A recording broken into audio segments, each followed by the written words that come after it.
सुनील कांबळे प्रादेशिक बातम्या देत आहे. ठळक बातम्या. राज्य विधिमंडळाच्या पावसाळी अधिवेशनाला सुरुवात. पहिल्या दिवशी 57,000 कोटी रुपयांच्या पुरवणी मागण्या सादर. राज्याचे मुख्य सचिव म्हणून राजेश कुमार यांनी स्वीकारला पदभार. लांब पल्ल्याच्या गाड्यांसाठीची रेल्वेची भाडेवाढ उद्यापासून लागू होणार. आगाऊ आरक्षण करणाऱ्या प्रवाशांना उद्यापासून एसटीच्या तिकिटात 15% सवलत. आणि ज्ञानेश्वर माऊलींच्या पालखीचा सोलापूर जिल्ह्यात प्रवेश. राज्य विधिमंडळाच्या पावसाळी अधिवेशनाला आज प्रारंभ झाला. आज पहिल्या दिवशी मुख्यमंत्री देवेंद्र फडणवीस यांनी सभागृहाला मंत्री छगन भुजबळ यांचा परिचय करून दिला. त्यानंतर विविध अध्यादेश सभागृहाच्या पटलावर ठेवण्यात आले. दोन्ही सभागृहांनी संमत केलेल्या विधेयकांना राज्यपालांची अधिसंमती मिळाल्याची घोषणा विधानसभेचे अध्यक्ष राहुल नार्वेकर यांनी केली. त्यानंतर विधानसभेचे तालिका सदस्य म्हणून अमित साटम, किशोर पाटील, सुलभा खोडके, चेतन तुपे, नितीन देशमुख, संजय मेश्राम, अभिजित पाटील, समीर कुनावार आणि समाधान आवताडे यांची नियुक्ती केली. यानंतर विधानसभेत माजी आमदार रोहिदास देशमुख, विख्यात खगोलशास्त्रज्ञ डॉक्टर जयंत नारळीकर, मार्क्सवादी कम्युनिस्ट पक्षाचे ज्येष्ठ नेते लहानू कोम आणि समाजसेविका डॉक्टर श्रद्धा टापरे यांच्या निधनाबद्दल शोकप्रस्ताव विधानसभा अध्यक्ष राहुल नार्वेकर यांनी मांडला आणि सर्व सदस्यांनी 2 मिनिटं स्तब्ध राहून तो संमत केला. त्यानंतर सभागृहाचं कामकाज दिवसभरासाठी तहकूब करण्यात आलं. विधान परिषदेचे सभापती राम शिंदे यांनी तालिका सभापती म्हणून अमित गोरखे, इद्रिस नायकवडी, कृपाल तुमाने, सुनील शिंदे आणि प्रज्ञा सातव यांची नियुक्ती केली. यानंतर विख्यात खगोलशास्त्रज्ञ डॉक्टर जयंत नारळीकर, विधान परिषदेचे माजी सदस्य अरुण जगताप आणि डॉक्टर रामदास आंबटकर यांच्या निधनाबद्दल शोकप्रस्ताव सभापती राम शिंदे यांनी मांडला आणि सर्व सदस्यांनी 2 मिनिटं स्तब्ध राहून तो संमत केला. त्यानंतर सभागृहाचं कामकाज दिवसभरासाठी तहकूब करण्यात आलं. विधिमंडळाच्या पावसाळी अधिवेशनाच्या पहिल्या दिवशी आज उपमुख्यमंत्री अजित पवार यांनी 57,509 कोटी 71 लाख रुपयांच्या पुरवणी मागण्या विधिमंडळात सादर केल्या. हा निधी प्रामुख्यानं रस्ते, मेट्रो, पायाभूत सुविधा प्रकल्प, सिंहस्थ कुंभमेळ्याचं नियोजन आणि अंमलबजावणी, महात्मा ज्योतिराव फुले आरोग्य योजना, संजय गांधी निराधार अनुदान योजना, मागास विद्यार्थ्यांना शिष्यवृत्ती, दुर्बल आणि वंचित समाज घटकांच्या विकासाकरता उपयोगात आणला जाणार आहे. राष्ट्रवादी काँग्रेस शरदचंद्र पवार पक्षाचे जयंत पाटील यांनी या पुरवणी मागण्यांवर प्रतिक्रिया दिली.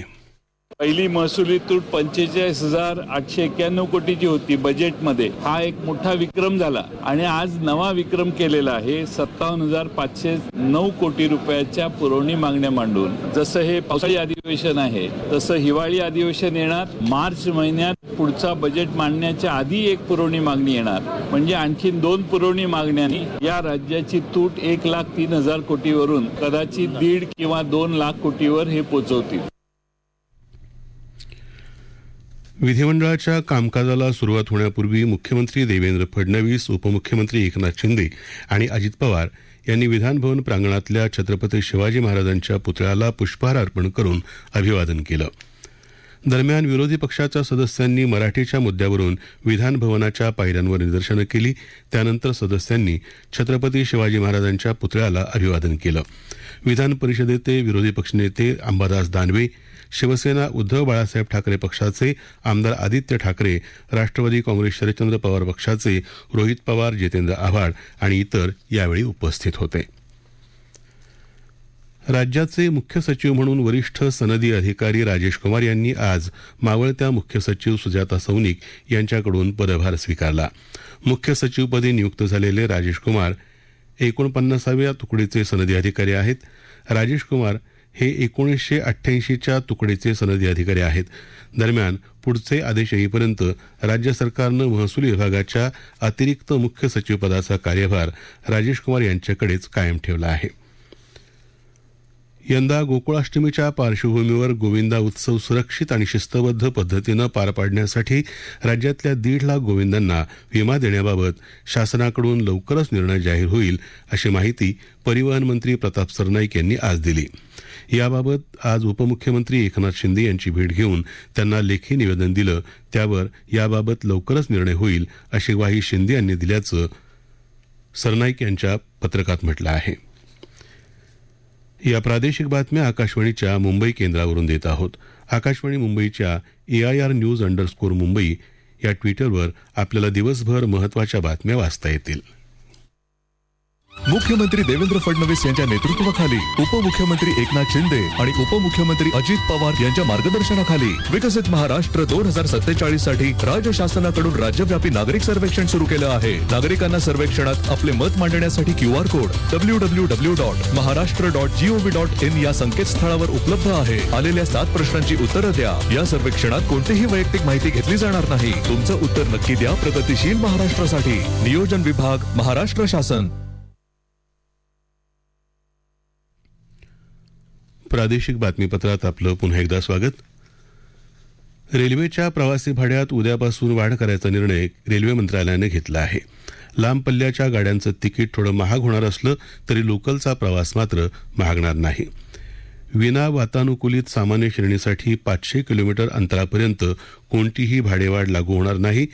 501 ते 1500 किलोमीटर अंतरासाठी 5 रुपये, त्यापुढं 2500 किलोमीटर अंतरापर्यंत 10 रुपये, त्यापुढं 3000 किलोमीटर अंतरासाठी 15 रुपये भाडेवाढ उद्यापासून लागू होणार आहे. तर शयनयान श्रेणी आणि पहिल्या वर्गासाठी अर्धा पैसा प्रति किलोमीटर या दरानं भाडेवाढ होईल. मेल आणि एक्सप्रेस विना वातानुकूलित गाड्यांसाठी पहिल्या, दुसऱ्या आणि शयनयान श्रेणीसाठी प्रति किलोमीटर 1 पैसा दरवाढ केली आहे. तर AC श्रेणीसाठी 2 पैसे प्रति किलोमीटर इतकी दरवाढ उद्यापासून लागू होईल. उपनगरी रेल्वे प्रवासाच्या तसंच उपनगरी आणि सामान्य मार्गांवरच्या हंगामी तिकिटांच्या दरात कोणतेही बदल केलेले नाहीत. या व्यतिरिक्त इतर कोणत्याही शुल्कात बदल होणार नाहीत. एसटीच्या लांब आणि मध्यम पल्ल्याच्या प्रवासाकरता आगाऊ आरक्षण करणाऱ्या प्रवाशांना उद्यापासून तिकीट दरात 15% सवलत मिळणार आहे. प्रवाशांना प्रत्यक्ष तिकीट खिडकीवर, एसटीच्या अधिकृत संकेतस्थळावर तसंच ॲपवर आगाऊ आरक्षण करता येईल. दिवाळी आणि उन्हाळी सुट्ट्यांचा गर्दीचा काळ सोडता वर्षभर ही योजना सुरू राहील. मात्र फक्त पूर्ण तिकीट काढणाऱ्या आणि कोणत्याही सवलतीचा लाभ न घेणाऱ्या प्रवाशांनाच या योजनेचा फायदा घेता येईल. तसंच जादा गाड्यांसाठी ही सवलत लागू नसेल. आषाढी एकादशीनिमित्त आळंदीहून निघालेल्या श्री ज्ञानेश्वर माऊलींच्या पालखीचं आगमन आज सोलापूर जिल्ह्यातल्या धर्मपुरीत झालं. त्या गजरामध्ये माऊलींच्या पादुकांचं वारकऱ्यांनी दर्शन घेतलं. पालखी आगमनापूर्वी धर्मपुरी इथं सोलापूर जिल्हा परिषदेच्या वतीनं विविध जनजागृतीपर कार्यक्रम आयोजित केले होते. ज्ञानेश्वर माऊलींची पालखी त्यानंतर सोलापूर जिल्ह्यातल्या पहिल्या मुक्कामासाठी नातेपुत्याकडे मार्गस्थ झाली आहे.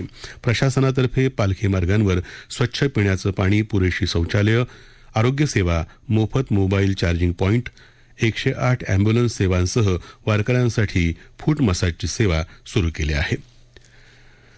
आषाढी एकादशीनिमित्त वारकऱ्यांच्या सोयीसाठी मध्य रेल्वेनं 7 विशेष गाड्या सुरू करायचा निर्णय घेतला आहे.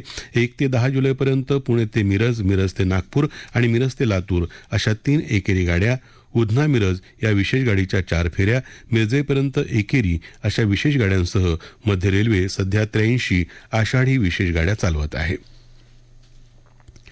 हिंदी भाषेच्या सक्तीचा अध्यादेश रद्द होणं हा मराठी माणसाच्या एकजुटीचा विजय असल्याचं म्हणत येत्या 5 जुलै रोजी विजय मेळा होईल असं महाराष्ट्र नवनिर्माण सेनेचे अध्यक्ष राज ठाकरे यांनी जाहीर केलं आहे. हवामान. गेल्या 24 तासात राज्यात विदर्भात तुरळक ठिकाणी जोरदार पाऊस पडला तर कोकण, मध्य महाराष्ट्र आणि विदर्भात बऱ्याच ठिकाणी पाऊस पडला. येत्या 2 दिवसात कोकण आणि विदर्भात बहुतांश ठिकाणी पाऊस पडण्याची शक्यता असून मध्य महाराष्ट्र आणि मराठवाड्यात काही ठिकाणी पाऊस पडण्याची शक्यता आहे. ठळक बातम्या पुन्हा एकदा. राज्य विधिमंडळाच्या पावसाळी अधिवेशनाला सुरुवात. पहिल्या दिवशी 57,000 कोटी रुपयांच्या पुरवणी मागण्या सादर. राज्याचे मुख्य सचिव म्हणून राजेश कुमार यांनी स्वीकारला पदभार. लांब पल्ल्याच्या गाड्यांसाठीची रेल्वेची भाडेवाढ उद्यापासून लागू. आगाऊ आरक्षण करणाऱ्या प्रवाशांना उद्यापासून एसटीच्या तिकिटात 15% सवलत आणि ज्ञानेश्वर माऊलींच्या पालखीचा सोलापूर जिल्ह्यात प्रवेश. याबरोबरच आकाशवाणी मुंबई केंद्रावरचं हे प्रादेशिक बातमीपत्र संपलं. पुन्हा भेटूया रात्री 8:05 आकाशवाणी मुंबईच्या राष्ट्रीय बातमीपत्रात. नमस्कार.